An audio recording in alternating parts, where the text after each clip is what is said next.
From beautiful Rich Harvest Farms in Sugar Grove, Illinois, GoTV presents your International Diamond Cup featured foursome. And hello everybody, welcome to Rich Harvest Farms. We are thrilled to be here on this beautiful day. Dave Benson alongside Chris Walke, and we're anticipating some great and perhaps not so great golf here on the par 3 fifth. Chris, a tricky hole. Tell us about it. Yeah, it's a short hole. It's 125 yards long. The green complex is very difficult. The green's very undulating.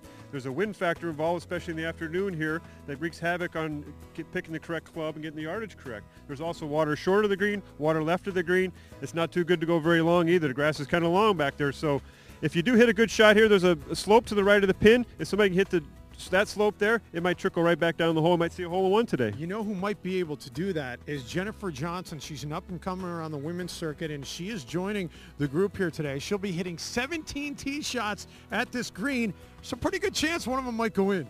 Yeah, Jennifer's a good player. I think if she picks the right club, it might go in. She may put some pressure on the rest of the people in this field, however, because let's face it, these guys are not the greatest golfers. There are some decent golfers, but I was down on the practice range earlier, Chris, and some of these swings were nasty. Yeah, we got a mixed bag of players. We got some good players. We got some higher handicappers.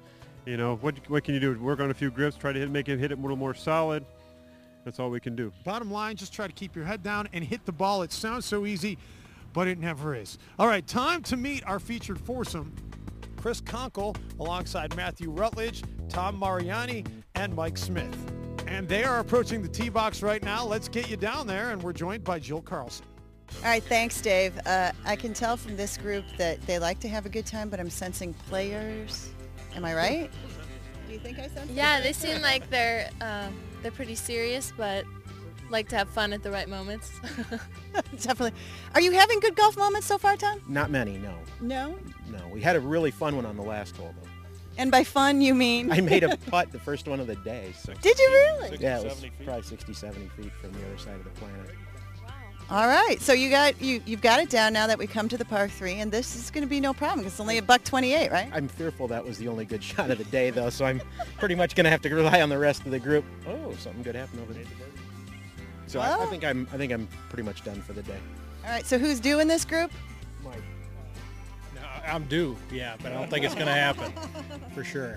Let's see if we can get her done now, right? Let's see. All right, thank you very much, Jill. So here comes Jennifer Johnson, and nice solid stroke on that ball, Chris. Looks like it's going right at it. See if it can roll back down. No, it sticks on the back of the fringe area and not going to roll down. You can see if Jennifer's having trouble hitting the correct yardage here, obviously that wind's starting to play havoc with the players, so that's why we're seeing some shots that aren't so great. And here's Chris Conkle off the tee box, first in this foursome, and this looks like it's going to be about the right club length. I think the distance is pretty good. He just hit a little bit to the right there. Ooh, he's going to have a tough putt from there. He's got to hit it slippery down that slope. Yeah, this undulating green definitely going to come into play. Now it'll be Matthew Rutledge's turn. He's only been playing for 6 months, and get this, Chris, I like this response. When asked which club he's the best with, he says, chicken and bacon, no pickles. I think he's very tall. I think he's 6'9". His golf clubs are about 2.5 inches over length, which is pretty much unheard of. He says his swing is a disaster in motion, so I'm anxious to see this. And that ball looks like it's coming right, Chris.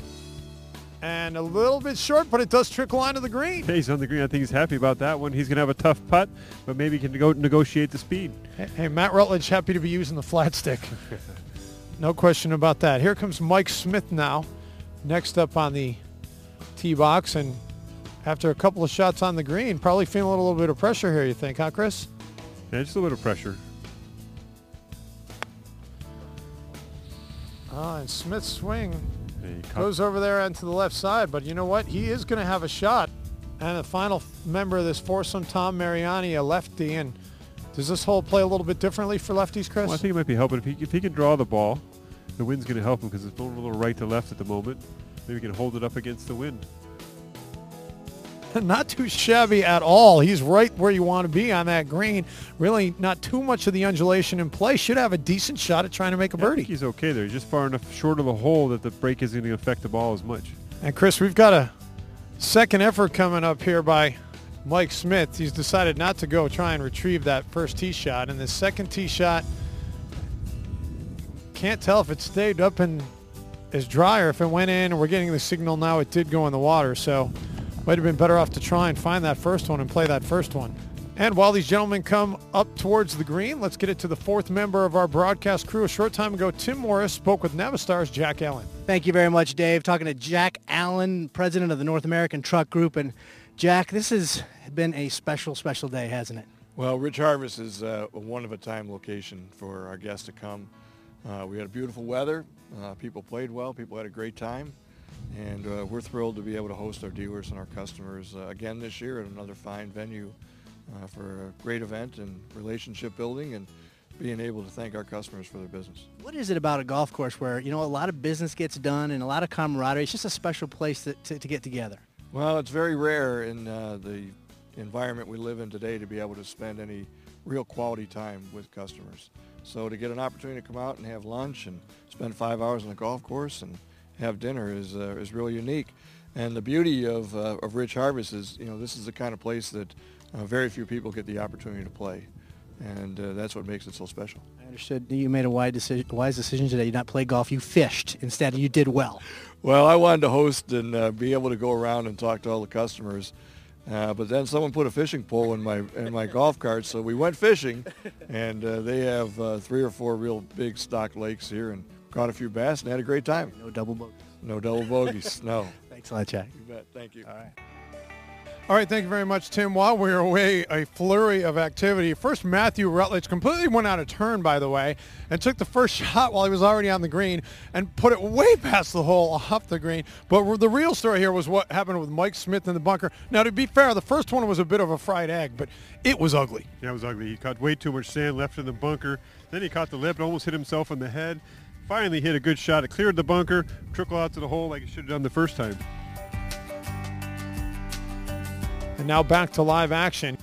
And here's Tom Mariani, a fantastic tee shot. What do you see here on this birdie try? He's got a little slope in there. It's down the hill, breaking a little right to left. You know, it's a pretty safe play right there. And I understand it's short of the hole, but he's got a 2-footer straight up the hill for par. Meantime, here's Chris Conkle coming back, trying to save par.